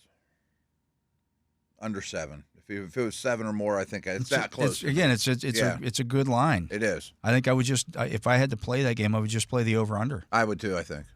Unless all of a sudden you get some awful Chicago weather forecast or something. It's supposed to be okay. Yeah. The Bears are 4-1 at home against the spread as a home underdog. I can understand that. They play better at home. I mean, they're terrible on the road. Yeah, they're awful on the road. They play much better at home. Who you got? I have the Lions winning that game. 6.5 is a pretty good number. 6.5. I could see them. You told me a 7. I think 34-30 or something like that. Yeah. I could see it being like something along those lines. 28-24. Mm-hmm. You get the 3-11 Browns at the 6-8 Bengals. Cincinnati favored by 7.5. The over/under 46.5. I'll take the Bengals. I'll lay the points. Yeah. I don't know how that gets to 46.5 though. I don't know how the Browns get to 20, even against a terrible defense. They have no running game. I don't know how you get the ball to your playmakers. Does Njoku play? Does Tillman play? Does it matter? If it was Winston, different story. Yeah. I can't get there. No, I can't either. Bengals still something to play for. Yeah, I think they blow them out, but I don't think the Browns get out of the teens. No, I don't either. 30-13, something like Yeah. The 3-11 Titans are at the 6-8 Colts. Indianapolis favored by 3.5. The over/under 42.5. I like the Colts. Yeah, I think I'm taking the points. I don't love the Colts. I wouldn't like. Oh, I gotta. If that was under 3, I would not touch it. But I think the Titans D keeps that thing close. I keep coming back to the Colts playing a backup center, right guard, right tackle. That's hard to win that way. You know, and your quarterback's not exactly a beacon of accuracy. I don't think there's a ton of points in that game, so I'll take the points. You were asking earlier this week about you have a Donnie Mitchell, right? Yeah. In a dynasty league, I'm struggling. I might start him this week. Because of the long balls? The long balls, and I believe that, what's his face, the other long ball guy? Pierce is in concussion protocol. Oh, is he? It's interesting. I can see that. I mean, that's definitely their mode. They're going to chuck it deep. Yeah. Yeah, that's a good call. I mean, it's a dart throw. But yeah, but it could hit big. They're at home. Mm-hmm. I mean, no weather. No weather. He's going to throw some bombs. The Rams at 8-6 are at the Jets 4-10. Well, we just said we think this is going to be a high-scoring game. Mm-hmm. The Rams favored by 3. The over under 46.5. So go over. Yeah, I like the over. And the Rams are playing better right now. I'll take them on the road. I think they have a lot more to play for at this point. I thought this would be like a 4.5 game. Yeah. That seems a little low to me. I like giving the field goal. Yeah. I'll take the Rams to win, but I think they have more to play for. Their offense is pretty darn good right now. That one's definitely played in the high 20s. I agree. Maybe more. You get the 12-2 Eagles at the 9-5 Commanders. Philadelphia favored by 3.5. The over under 45.5. This is my guaranteed lock of the week. Take the Eagles. I think it's a blowout. Yeah. Now the Eagles did get a little beaten up in that game against the Steelers, especially on their offensive line. Yeah. And A.J. Brown was. I hear Dickerson is probably going to play, but I don't think that's official or anything like that. That's okay. I trust our O-line coach to get it right. I don't think that Washington front's that great. No, the Eagles lock up the NFC East title with the win, so they've got a little something to play for. They also have an opportunity to get the number 1 overall seed. Although, did you know this? If the Eagles win out and the Vikings win out, the Vikings are the number 1 seed in the NFC. Really? Okay. Huh. The Lions have to lose one. The Lions play the Vikings. Oh, okay. So that means the Vikings would have beaten the Lions, and Vikings had a heck of a year. Yeah, I used to discredit them. I think Saquon goes nuts in this one. I love the Eagles. I like the Eagles D too. Yeah, I don't think it's particularly close either. No, I could see a blowout because they could meet each other in the playoffs. Yeah. I think this is a stomp down the division foe and don't be nice about it. The Eagles are playing really well. Yeah. The Cardinals at 7-7 are at the 3-11 Panthers. Obviously, the Cardinals have a lot to play for here. Yeah. They are favored by 5, and the over/under is 47.5. I think they'll keep it within 5. This could be a sneaky shootout too. The Panthers are going to be without A'Shawn Robinson, who actually leads all defensive linemen in tackles this season. Does he really? Yeah, he's got more than Cam. Somebody argued with me because. They list A'Shawn Robinson as a defensive end in their defense. No, he's not. But that's what they list him as. Right. And Cam Hayward is listed as a defensive tackle. So I wrote that Cam Hayward leads all defensive tackles with his tackle numbers. And so he said, well, A'Shawn Robinson has more. And I said, but he's listed as a defensive end. Their team lists him as a defensive end. Yeah. Right. I say he's not because he's 320 pounds and doesn't, his style of play. I didn't know what they listed him at. He's a good player, but that's not going to change my tune all that much. They already ranked last, giving up 173 rushing yards per game with A'Shawn Robinson. With A'Shawn Robinson in the middle. I think they keep it close, though. Yeah. I'll take the points at home. It's in Carolina, right? It's in Carolina. I'll take the Cardinals. Okay. I think they get it together. Could be a McBride game. Yeah. The 12-2 Vikings are at the 8-6 Seahawks. Minnesota favored by 3. The over/under 42.5. Geno's playing. But a hobbled Geno. Right. If it was Howe, I think he'd get sacked 100 times. Yeah, against that blitz pressure that they're going to bring. Yeah, I think that's still enough. I think the Vikes have proven they can win tough games on the road and can play it any way you want. How about this? The Seahawks, I might take the under in that game. Seahawks are 3-5 at home this year. It's not like it used to be. Yeah. No. It's funny. The podcast I do every day, I often say, "Oh, Seattle, tough place to play." And there's this dude on Twitter who's 100% right. He's like, "It's not what you think, dude. You're right. It's not, and it's been a couple of years like that. It's not as hard as you think." Yeah. No, I think the Vikings win that one, and I'll take the points. No, I'll take the Vikes. I'll take the Vikes. It's only 3. Yeah, I'll take the Vikes in that one. I'm not sure who the better quarterback is. That would be the one path that I'm still waiting for Darnold to turn into a pumpkin here and have one of those games. Yeah, I lean towards the under capable. in that game, though. Yeah. I think both those defenses are legit.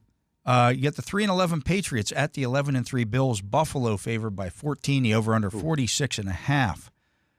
14. I think I'll still take the Bills. I wouldn't touch it. I wouldn't. No, that's a lot of points. Right. I don't expect Josh Allen to have one of these monster games. I don't think they run him at all in this game. They have to, right? And I do believe that the Patriots are going to take the air out of the ball. Oh yeah, I considered Ramondre for DFS. I thought that was kind of a value. Like this is a kind of a sneaky under game because of that. You win 23-12. Yeah, something along those lines. You control it from you don't start cover, to finish, but it's, right. Trubisky's in there in the last 2 series. Yeah, No, I could definitely see that. Here come the Patriots get a back door, and it's. I mean, I wouldn't touch it with my hard-earned bucks, but I will not take the Patriots. Yeah, can't do that. Yeah. I think the Bills win that one.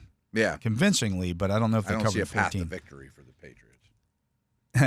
The Patriots have only been a 14-point underdog one other time in their past 30 seasons. Wow, I bet it's recently. That in 2023 against the Bills. Yeah, they lost that game by 6. That doesn't change my tune. No. Yeah. You get the 3-11 Jaguars at the 2-12 Raiders. Vegas favored by 1.5. The over/under 40.5. I'll take points and not watch a snap of it. Hopefully. I hope not. Yeah, I'll take the Jaguars in that one. I just think they're home, and you're giving me points. Yeah. No Max Crosby. Whatever. Yeah. The Raiders are at home. Oh, it's in Vegas. Yeah. Oh, I was thinking. But I don't care. I mean, the Raiders have lost 10 straight games. And the Raiders are one of the 2 teams with 2 losses that don't want to win. Yeah. Not that the Jags are super motivated to win, but I think you don't want to get out of that top 2 in this year's draft. Yeah. Yeah. For a quarterback needy team. Ugly game. You got the 6-8. Jags win that. They may end up with like the 13th pick. Yeah, that's how bad it is. That's how bad the 3-win teams are. The 49ers at 6-8 are at the 6-8 Dolphins. This is definitely an elimination game. Yeah. Miami favored by 1. The over/under 44.5. I know what the spread was. I mentioned it a couple segments ago. I think Miami wins. I'll take the home team. Yeah, I think they win. I thought that'd be higher than 1. I heard a thing earlier this week. Deebo Samuel he's been horrendous. He hasn't had more than 70 receiving yards in a game this season. I know. Something like that. It's just he's awful. not going to be back. Yeah. Yeah. There's a lot of bad vibes. Yeah. Ooh, all 3 people on ESPN here picking the 49ers. The defense is playing a little better, but I don't see it. I assume Waddle's not playing. You got the 8-6 Buccaneers at the 6-8 Cowboys. Tampa Bay favored by 4.5. The over/under 48.5.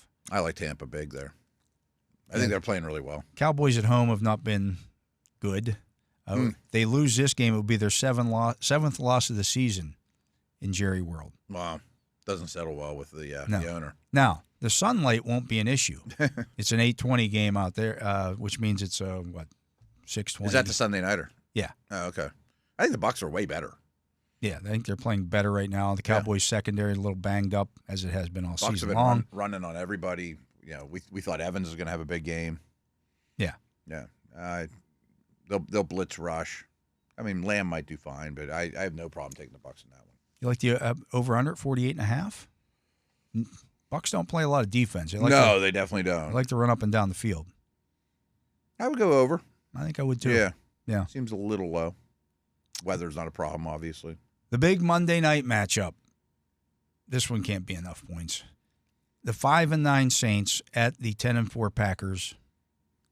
Green Bay favored by 14. The over 14. They're favored by 14, and the over/under is 42.5. Yeah, that's all you need to know. You just wonder, how's the end of this game go? Oh, my goodness. But it wouldn't shock me if, like, Packers have a pick six or score other than offense. 14's a lot, but I'll take Green Bay. The Saints tomorrow's not going to play. No. The Saints have been a double-digit underdog at home one time in the past 19 seasons. They were plus. Oh, no, this was a road game. I thought it was in Green Bay. No, I'm saying, yeah, they've been a underdog, double-digit underdog one time in the past 19 seasons, I should say. They were plus 11.5 at Tampa Bay in 2021. They won the game 9-0. Wow. But I don't think I'd touch it. 14's too much, but just because I could see. I don't know how the Saints score. I know. I just wonder how I just think Green Bay takes the air out of this the ball. Could be late. like 31-6. Yeah, I would not have Love put the ball in harm's way in any way, shape, or form. I would take the Packers. I mean, we have to pick games, but I don't think I'd touch it at that number. I think they blow them out. At home, it's going to be cold. And they're way better. They're way better. It's just a big number. Those Saints players are going to be like, can we get on the plane at halftime and go back to New Orleans? Terrible, yeah. Yeah, this is not good. I hear you. I like the Packers. Like they're 14, playing for but nothing, it's right? A lot. I just smell a backdoor cover because Packers just have 40 minutes of time of possession and sit on the ball. And I don't know how they score. I don't know how the Saints score. They have no weapons, bad quarterback. O-line's not great. O-line's not great. I mean, it just sets up for if anybody scores a late touchdown, it's because Green Bay's defense forces a fumble or picks one off and runs it in for a touchdown. Mm-hmm. Possibly. I mean, I just think that's going to be a horrendous Monday night game. Oh, I think it's over at halftime. Like, don't even have to bother watching type of thing. 24-0 at the half. And could be. Yeah. Could be. Green Bay's playing well. Yeah. Well, you're playing well against garbage. I mean, just garbage. No, I think Saints are. I think they're a contender. I think Green Bay's. I think they are too. Team, yeah. Their 4 losses are to twice to Detroit, lost to the Eagles, and lost to the Vikings. Yeah. Okay. That's who you're playing in the playoffs. Yeah. And those are the good teams. Yeah. Yeah. But those are the games this week. There's some good ones. There's some good ones. Yeah. There's some bad ones. Yeah. Jags, Raiders. Some of the standalone games are not so great. Yeah. But tomorrow's gonna be good. Yeah, absolutely. Tomorrow should be a good day. And we're going to talk about one of those games tomorrow when we come back. He is Matt Williamson. I am Dale Lolley. We'll give you our pick on the Steelers-Ravens games right after this. And welcome back. I am Dale Lolley. He is the Matt Williamson. And this is The Drive on the Steelers Audio Network. And it is time, Matt, to make our pick. Steelers at Ravens. You get the Steelers at 10-4. The Ravens at 9-5. 4:30 on Saturday. The Ravens favored by 6.5. The over/under 45.5 in this game. I find it interesting that the spread is that big, and it has been that big all week long. Yeah, it hasn't changed, right? In a series in which the games are almost always, I think it's 31 of the last 36 have been decided by a touchdown or less, and including the last 9. Yeah, no, it's pretty crazy. It's the longest streak by 2 NFL teams with the same head coaches in NFL history. 9 consecutive games decided by 7 points or less. Yeah, it's remarkable. I mean, and it's not an accident. That's how these teams play. That's how they prepare for this game. I'm sure it starts in the offseason. You know, I mean, like, this is how we're going to have to play Ravens games, you know? Yeah. You want to lead it off? You got the honors this week. I had it last week. Oh, did you? Yeah. I think the Ravens win. I've gone back and forth on score. I don't think it's going to be tons of points in this game. I have them winning 24-16. At one point, my score was 24-23. Then at one point, it was 24-20. I don't feel good about the score, nor do I feel good about the spread. But I do think Baltimore, coming out of a bye and then a semi-bye, have figured some things out in terms of explosive plays allowed. I think their defense, pass defense, is real. And I do think that their personnel changes are for the better. They're boring, but they at least aren't going to screw things up as much. But I see a lot of paths to victory for the Steelers, namely penalties, turnovers, special teams. Those three things are extreme in the Steelers' favor, and I think they'll have to be. A little thing I wrote up was, just 3 sentences, what you think how the game's going to go. If the Steelers are victorious, I think it's going to be an A to A+ game by their defense, which I think is very possible. I mean, it's an extremely important game. I love the pride, the coaching, the leadership. Minka on Andrews, all their defensive line mismatches in the Steeler favor. The part of me thinks, too, is Lamar going to go 12 years without carving up the Steelers once? He's so good, and he's playing at such a high level. And I think both these teams are going to play with a lot of big personnel and not feature their wide receivers. I think that favors Baltimore more than the Steelers, with Henry and Andrews and Likely and sprinkle in a little Flowers. See, I think that favors the Steelers because if their guys you want better. to turn this into a rock fight. Yeah, they always is. I think the Steelers are better suited to play in a rock fight. I just don't think they have as many offensive playmakers. But I think you need fewer offensive playmakers if you're in a rock fight. Yeah. You're going to turn this into you want to turn this into a 17-16 slugfest?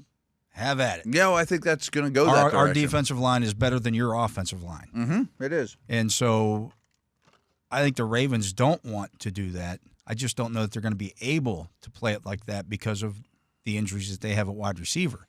In the Steelers D. And the Steelers defense. Mm-hmm. I've got the Ravens winning this one 24-20. Okay. I just think that I've covered way too many of these. I've covered every Steelers-Ravens game since the inception. Yeah. I've been at every single one of them in the stadium. I've seen these things, the way they go. And it's not an accident. It's not an accident. Yeah. In that building, I'll take the Ravens in this one, just simply because, and for some of us, the same reason you said, Lamar can't possibly be this bad this long against one of, and I'm not even saying he plays a great game, because if it's 24 points, he didn't do anything spectacular. Throw more touchdowns and incompletions or anything crazy like that. Not going to be anything like that. Right. He's torn up really bad defenses. Yes, he has. I don't think we've stressed that enough this week, that his big games are against the garbage. Good as which is fine. Right, right. That's what he's supposed to do. But when he's played the better teams, the numbers have not been nearly as It's not just the Steelers. Extreme, but, yeah. Right.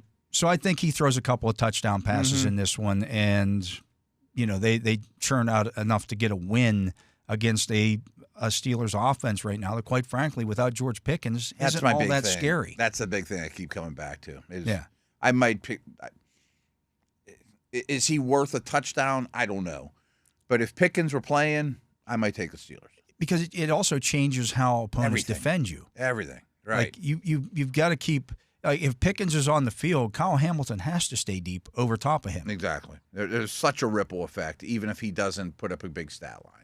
Yeah. It's the same thing Watt does on defense. And, all these guys that just change what their surroundings, their force multipliers. Now, if the Steelers are to win this football game, an early turnover goes a long way because it gets into Lamar's head again. Like let's say he throws an interception in the first quarter. We've seen him do it on the first series.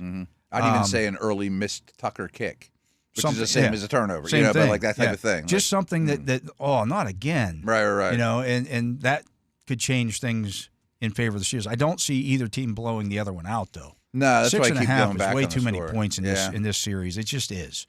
Yeah, I don't feel good about my score prediction. If you're going to give me almost a touchdown in this particular series, I'm going to take it every single time. I don't care what the records of the teams are. It's funny. I said this on another podcast. We recorded it Wednesday, and I said, if you're going to give me 6.5 for either one of these teams in 2027, 2028, I'll take the points. Yeah. But then I picked a score that didn't translate. I don't feel good about my score, Yeah. But, I understand. Yeah. But I've just seen way too many of these. Again, I've seen every one of them, and they always come down to a final possession for the most part. Now, the Ravens have blown the Steelers out a couple of times. The Steelers have blown the Ravens out a couple of times. I don't see that happening. I don't either. I think it's not the Steelers' Super Bowl, but I think they've been gearing up for this one for a real long time. And we know the Ravens have. Of course. They've been Lamar has probably answered this, why do the Steelers have your number question. Oh, he's got to be real tired of that. Got to be real tired of it. Yeah. But I think guys like Queen are super important. Like we do this diamond in the rough with Tim Benz. That's going to be Queen for me. I mean, I think we've talked a lot about how these teams build for one another, not just because he's a former Raven. The middle of the field speed against Lamar and Isaiah Likely on crossers and, that type of thing, I think is going to be really important. And the defense has to be an A to A+, and I think they could pull it off. And I think you need to win the turnover margins, and by that I mean block and you kicks need and early miss kick too. When we talk to Missi Matthews, I mean, obviously Mike Tomlin is stressing the penalties in this game because the Ravens are highly penalized. I can't stress that enough. I mean, those three categories, penalties, Ravens are worst in the league. Steelers are middle of the road.